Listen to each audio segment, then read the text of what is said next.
So today we're going to be taking a look at a scenario where South Korea forms an empire. Now, out of all the empire videos I've done, and every time I do one, I'm like, dang, how have I not done this country yet? Now, in every single empire video that I've done lately, I've been like, dang, how have I not done this country yet? You know, last time it was Norway. A few episodes before that, it was Indonesia. And now it's like, South Korea. How have I not done South Korea? They're like the 6th strongest country in the world. How have I not done that yet? What is wrong with me? So yeah, we're looking at a scenario where they form an empire, which basically means that they will have a buffed up military and they will be going imperial. They'll probably want to attack North Korea, maybe get some revenge here, some revenge there.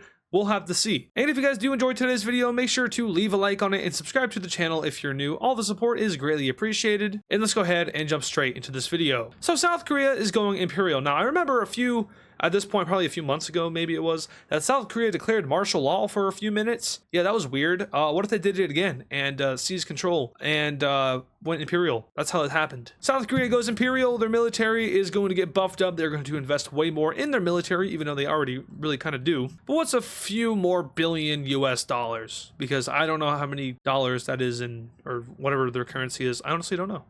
Is it the won? But yeah, South Korea gets buffed up, and guess what the first thing they do is? Revenge. Now, China, of course, would probably have something to say about this war. However, China is not paying attention. Yeah, there's really no way to really not have China get involved in this war, but because South Korea would get smacked by China, especially if they were fighting North Korea at the same time as well, we're going to just keep China out of the war, because otherwise South Korea cannot form their empire. So, first thing South Korea does is they do a little bit of an invasion here, a little bit over here. Maybe the North Koreans push back over here, but fail over here. And the South Koreans just keep expanding this front line. Maybe the North starts pushing back over here in the center, but South Korea is focused on Pyongyang, and boom, it's gone. And now the North Korean army over here is gonna back up, and from here, it's a good old game of retreat, because the North Koreans are all fleeing into China. I'm sure they would have noticed by now. It doesn't matter. North Korea's gone. And in a peace treaty with North Korea, I think it's pretty obvious what happens here. Full annexation. And now South Korea is simply just Korea, or maybe even the Korean Empire. So where does Korea go after this? I mean, they did just take North Korea. Obviously not going to go after China, not going to go after Russia. You can go after Japan maybe, or you could try your luck against Taiwan, but that might get China involved for real. You can go after the Philippines, but that's kind of far away right now, so where do we go? Well, unfortunately for South Korea, or at this point just Korea, they have nowhere to go because they're completely surrounded by top 10 powers. Boom, boom, and boom. Once again, you can go south, but attacking this guy would essentially be attacking a top 10 power because either the US or China would get involved. So they are completely surrounded on all sides. So with that being said, that's actually going to do it for today's video. I hope you guys all enjoyed, and I'll catch you all in the next... No, just kidding. Like I said, South Korea is buffed, so they're going to pick on the weakest of their neighbors, which just so happens to be Japan. And another thing to note about Japan is that, like, they're number 8 in the world, I think, or somewhere around the 7 to 8 range, whereas South Korea is like 5 or 6. There's going to be new global firepower rankings soon, I think, for 2025. So we'll get a better assessment then, but for now, we're attacking Japan. Like I said, straight up, South Korea is already stronger than Japan, but now they're buffed even more, which means they have an even better chance of winning. And what a better place to start than southern Japan and, you know, maybe go after Nagasaki. Yep, we took that. What about Hiroshima? You know, why not take that as well? No specific reason why. Maybe send a little bit of a message. Maybe you start doing really bad things here. Now, I'm not condoning that or anything. I don't think that South Korea would do that in this scenario, even if they went full on imperial. But remember what Japan did in World War II?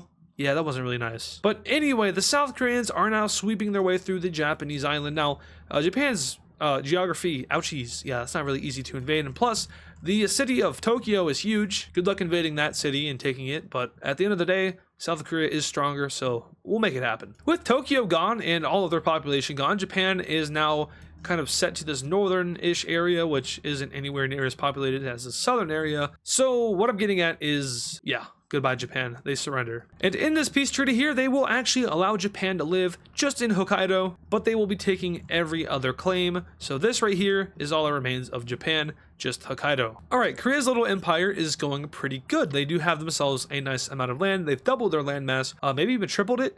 And they've also definitely tripled their population, if not even more. So Korea could be in the top 5 talks at this point, and they might already be. So maybe they're in the top 3 talks with the USA, China, and Russia. But I still really don't feel comfortable calling them more strong than India at this point. So let's Well, let's get them there. The Philippine Islands are your next best bet because they, unlike Taiwan, probably won't get any foreign help. Now, of course, the United States and the Philippines are allies, meaning that they could get help, but South Korea is going to put a wager on this and hope the US is distracted with something else maybe. Maybe they're doing things in like Canada or something at this time, who knows. But South Korea is getting the Philippines on isolation and they are going to make their landing.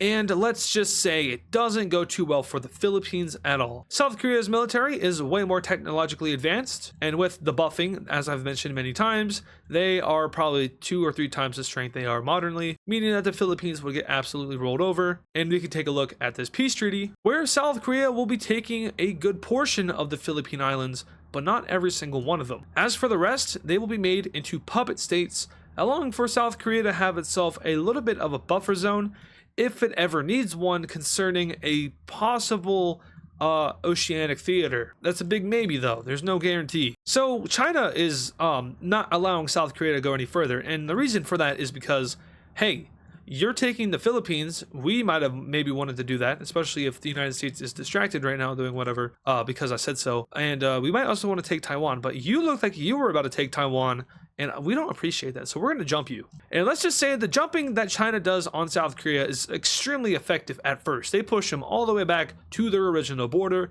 and even start to impede into South Korean territory. Now, South Korea does have some help here. Oh, that's a lot of help. Oh no. Okay, so South Korea does get some help, but they might need a little bit more help.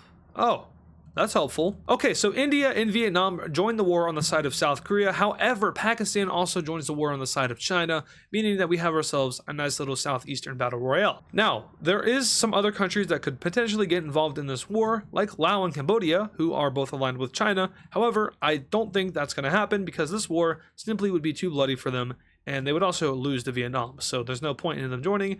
And instead, we're getting this nice little war. Now, South Korea and the Philippines. Let's talk about that real quick. South Korea did just annex the Philippines. However, I think the Filipino hate for China is enough to make them want to fight for them right away. Like, I think the Philippines would probably enlist in the South Korean military just so they could fight China. Now, in this scenario, you know, maybe that's possible, and realistically, maybe not. But either way, the Philippines are going to help in this scenario, which means it's basically the Philippines, South Korea, Japan, Vietnam, and India versus China and Pakistan. I'm not too sure who I'd actually put my money on, but since South Korea is slightly buffed, I'll probably put my money on them. Almost immediately, Vietnam's surprise attack does numbers on China as they focus in on this southeastern region of the country and take this land. They could also probably push over to Macau and Hong Kong and do some liberation, but for now, let's focus in on this front line. India will make the first move against Pakistan as they anticipated a possible involvement on their part. Pakistan, of course, is a top 10 power, meaning that this could be a little bit dicey for the red team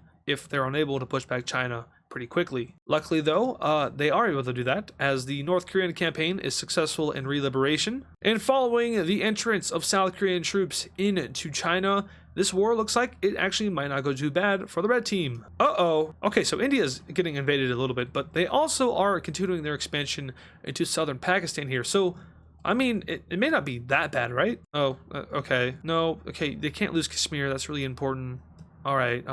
Okay, so maybe it's not going so well for India, but good news over here. Korea is doing Wilt Chamberlain numbers in China, and not the good kind of numbers because stat sheet doesn't look too nice. A lot of dead people. But South Korea will also make a landing over here, and it turns out someone is helping out the red team. It's you. You're helping them out, aren't you? Wait, you guys are too? Okay, well, okay, NATO is funding the red team for some reason. Actually, not for some reason. We all know why they would. But Russia is also funding China, but I think that the West funding of the red team is a little bit more effective than Russia's funding, considering that Russia can't even beat Ukraine. So, basically what I'm getting at here is Beijing.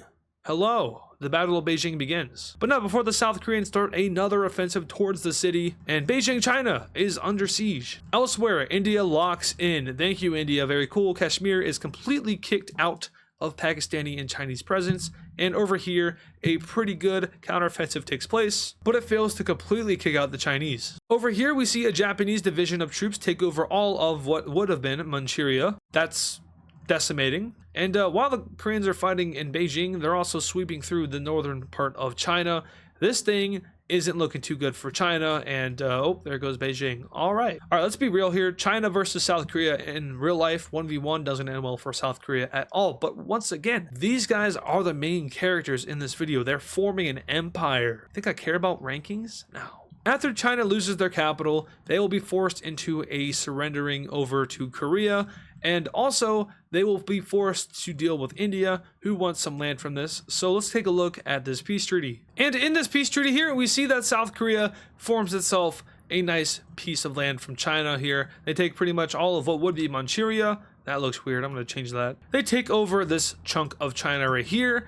And we see their allies also get some land. Vietnam takes over a portion of southern China right here. And India looks like they're forming their own empire as well. Now, I hate how their borders look. I'm not going to lie. It looks really stupid, but they get their Kashmir claims and they get some land out of China. That's what the old border sort of looked like. And this is all the land that they got. And they also got a good bit of southern Pakistan right here. So India is happy and Korea is happy, but Korea also did some behind the back negotiations with a certain somebody named Mongolia. Now, you'll notice that Mongolia here is colored in dark red, meaning that they're in an alliance with Korea, and you would be right about that because guess who just got a deal done that gives Inner Mongolia over to Mongolia, its rightful owner. Just kidding, I don't actually know who the rightful owner is because I don't know history really well, at least of Mongolia and China and their relations. I couldn't tell you. Sorry, I'm not that smart. But I know Inner Mongolia looks something like that. It's not perfect, not great, but whatever. I don't care what you have to say about it because I'm the best. Yeah. Mongolia is now in Korea's alliance, and in exchange for Inner Mongolia, Korea now has military access through this country. I wonder why it needs military access. Well, for the invasion of Taiwan, of course. Nah, just kidding, but they did take Taiwan. Nope, that's actually for the invasion of Russia. I think we all saw that coming, but now it's here. It's time. Millions of South Korean troops will now move across their newly established border in Manchuria and Mongolia to invade the Russian Federation. And when I tell you that this is Swiss butter cheese, you might ask yourself what I'm talking about, but you might also agree with me because the South Koreans are absolutely moving through Russian territory as if there was nobody here. And guess what? There actually isn't because they're all too busy trying to get rid of this menace. But after seeing the South Koreans' invasion, Russia is going to do one of two things. They're going to fight back or they're just simply going to give Korea their claims. And to be honest with you, if I was Russia, I would just give them their claims. Like, I'm not moving all of my military stuff over here just to fight South Korea. And you war nerds, you might be like, oh, well, if South Korea really did this, then Russia would move troops over there preemptively because Korea is looking like they're imperial. Yeah, no crap, but guess what? I don't care. Boom! South Korea wins because I said so. And in this peace treaty here, it's not even that bad for Russia. I mean, they lose a little bit of this land over here. That's kind of important, but at the end of the day, you still have it up here. And you lose half of Sakhalin. I mean, it used to be like that. And you also lose the Kuril Islands, which, could be better. But also, you still have all of this. So Russia probably isn't too mad. I mean, they're mad they lost land. But what are they going to do? Fight back? No. And to end off our Korean Empire video, I think we just need to get rid of one little issue. And there we go. The Korean Empire has been formed. And it's beautiful. This is a really pretty looking empire. You could get this very easily confused with the Japanese Empire. You wouldn't be wrong. Actually, this does look a little bit more like Japan than it does Korea. Yeah, I'm just now realizing that. But hey, it's actually Korea. Listen to me. It's Korea, not Japan. Japan got conquered, not Japan. Korea. Basically, what if Japan formed an empire but with a Korean government, I guess, is what you can call this. But anyway, that is going to do it for today's video. If you guys did enjoy, make sure to leave a like on it and subscribe to the channel if you're new. All the support is greatly appreciated as we're trying to get to 200,000 subscribers. And yeah, I'll see you guys in the next video. And of course, thank you to all our super fans. This includes America and Canada and UK, Freezioid, Godzilla Bro, Zaylance, Unknown TD, Georgie Badev, Servernator, Johnny XX7, King Cheese, GD Cilia, Pablo Sigma Cat, Death Strider X, Hammer Toad 45, Connor the Gamer, Nevada Garbage Trucks, and DW Cool Dude. Once again, thank you guys.